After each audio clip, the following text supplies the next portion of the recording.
اور مومنو یہ نہ سمجھنا کہ یہ ظالم جو کام کر رہے ہیں اللہ ان سے بے خبر ہے،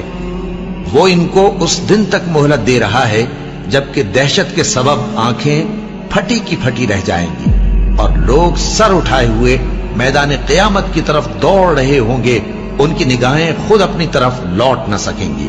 اور ان کے دل مارے خوف کے ہوا ہو رہے ہوں گے۔ اور اس وقت کو یاد کرو جب تمہارے پروردگار نے یہود کو آگاہ کر دیا تھا کہ وہ ان پر قیامت تک ایسے شخص کو مسلط رکھے گا جو ان کو بری بری تکلیفیں دیتا رہے۔ بے شک تمہارا پروردگار جلد عذاب کرنے والا ہے اور وہ بخشنے والا مہربان بھی ہے۔ اب کیا جو لوگ بری بری چالیں چلتے ہیں اس بات سے بے خوف ہیں کہ اللہ ان کو زمین میں دھسا دے یا ایسی طرف سے ان پر عذاب آ جائے جہاں سے ان کو خبر ہی نہ ہو، یا ان کو چلتے پھرتے پکڑ لے تو وہ اللہ کو عاجز نہیں کر سکتے، یا جب ان کو عذاب کا ڈر پیدا ہو گیا ہو تو ان کو پکڑ لے؟ بے شک تمہارا پروردگار بہت شفقت کرنے والا ہے، مہربان ہے۔ کیا وہ لوگ جو برے کام کرتے ہیں یہ سمجھے ہوئے ہیں کہ یہ ہمارے قابو سے نکل جائیں گے؟ جو فیصلہ یہ کرتے ہیں برا ہے۔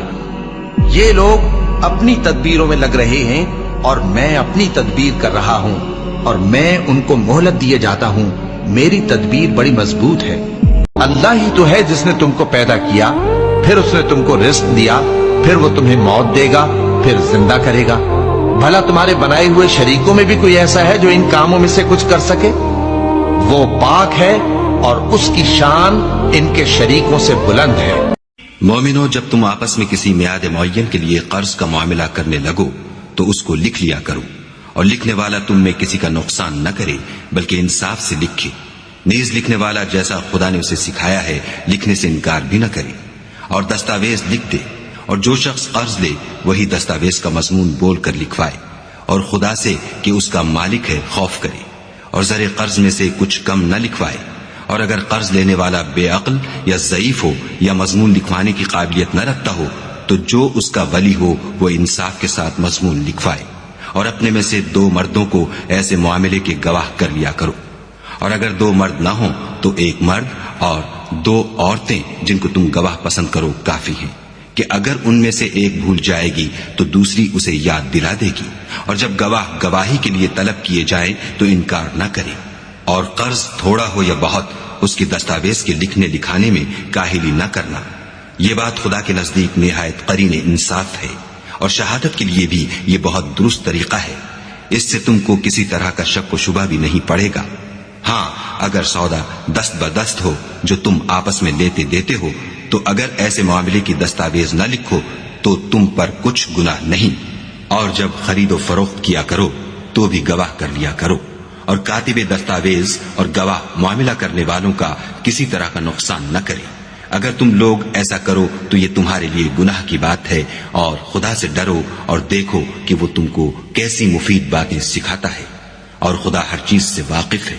اور اگر تم سفر پر ہو اور دستاویز لکھنے والا نہ مل سکے تو کوئی چیز رہن باقبضہ رکھ کر قرض لے لو، اور اگر کوئی کسی کو امین سمجھے یعنی رہن کے بغیر قرض دے دے تو امانت دار کو چاہیے کہ صاحب امانت کی امانت ادا کر دے، اور خدا سے جو اس کا پروردگار ہے ڈرے۔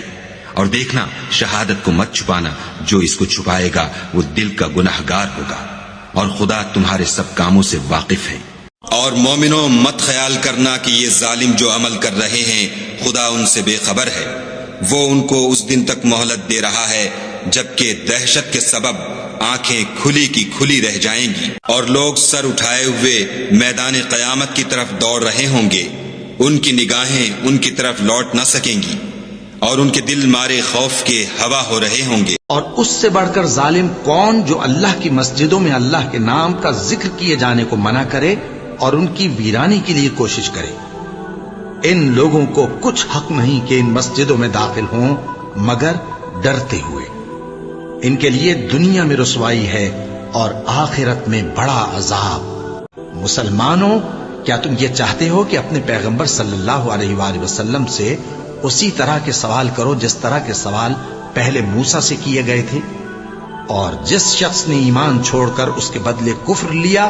تو یقیناً وہ سیدھے رستے سے بھٹک گیا۔ بھائیو، یہ دنیا کی زندگی چند روز فائدہ اٹھانے کی چیز ہے، اور جو آخرت ہے وہی ہمیشہ رہنے کا گھر ہے۔ جو برے کام کرے گا اس کو بدلہ بھی ویسا ہی ملے گا، اور جو نیک کام کرے گا مرد ہو یا عورت جبکہ وہ صاحب ایمان بھی ہو تو ایسے لوگ بہشت میں داخل ہوں گے، وہاں ان کو بے حساب رزق ملے گا۔